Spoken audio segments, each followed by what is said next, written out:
Good morning dear students. अब अपन next आगे देखते हैं।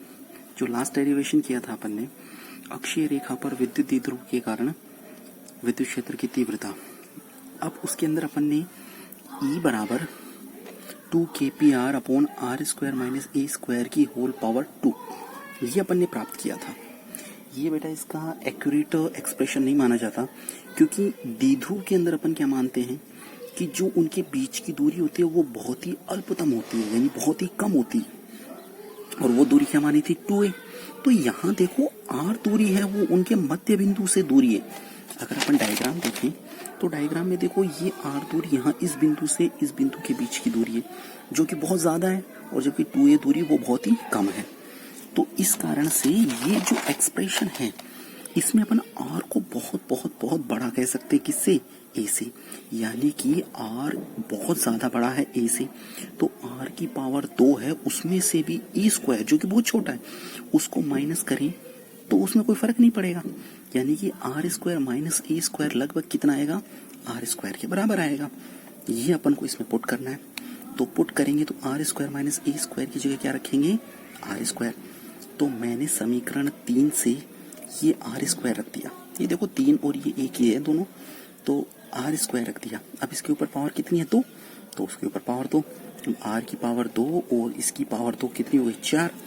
तो यहाँ से E बराबर 4kqa r अपॉन r की पावर 4।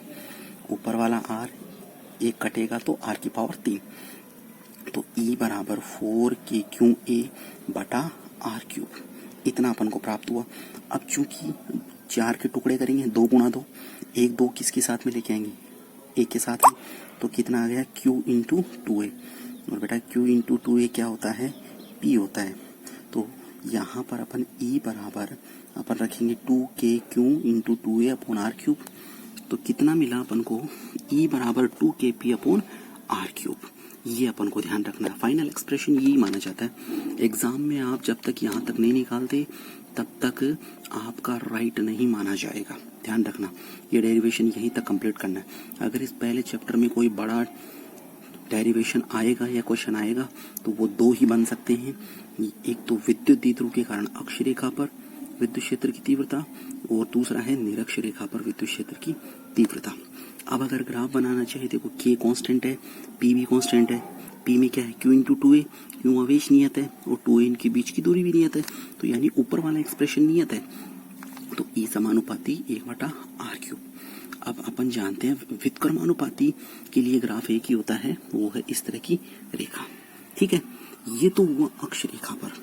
अब बेटा अपन निरक्ष रेखा पर ज्ञात करते हैं। ध्यान देना, निरक्ष रेखा क्या होती है पहले समझो इसको। निरक्ष रेखा क्या होती है बेटा? अक्ष रेखा तो आप समझ चुके कि अक्ष रेखा होती है दोनों आवेशों को मिलाने वाली रेखा, वो अक्ष रेखा होती है। लेकिन मैं निरक्ष रेखा बोलूं तो ध्यान से समझना कि विद्युत द्विध्रुव के मध्य बिंदु से गुजरने वाली विद्युत अक्ष के लंबवत रेखा। तो 2 बातें आई यहाँ से। पहली चीज क्या कि विद्युत द्विध्रुव के मध्य बिंदु से, यानी जहां बिंदु O डिनोट किया था उससे गुजरने वाली तथा विद्युत अक्ष रेखा की लंबवत रेखा क्या कहलाएगी? निरक्ष रेखा कहलाएगी।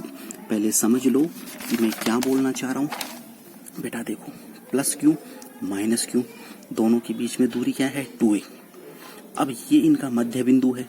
ठीक है, तो मैंने क्या कहा? मध्य बिंदु से गुजरने वाली, यानी इससे तो गुजरना है, और अक्ष रेखा की लंबवत, यानी ये अक्ष रेखा है, इस अक्ष रेखा की लंबवत ये रेखा होगी। तो यानी कि ये मध्य बिंदु से भी गुजर रही है और अक्ष रेखा की लंबवत भी है।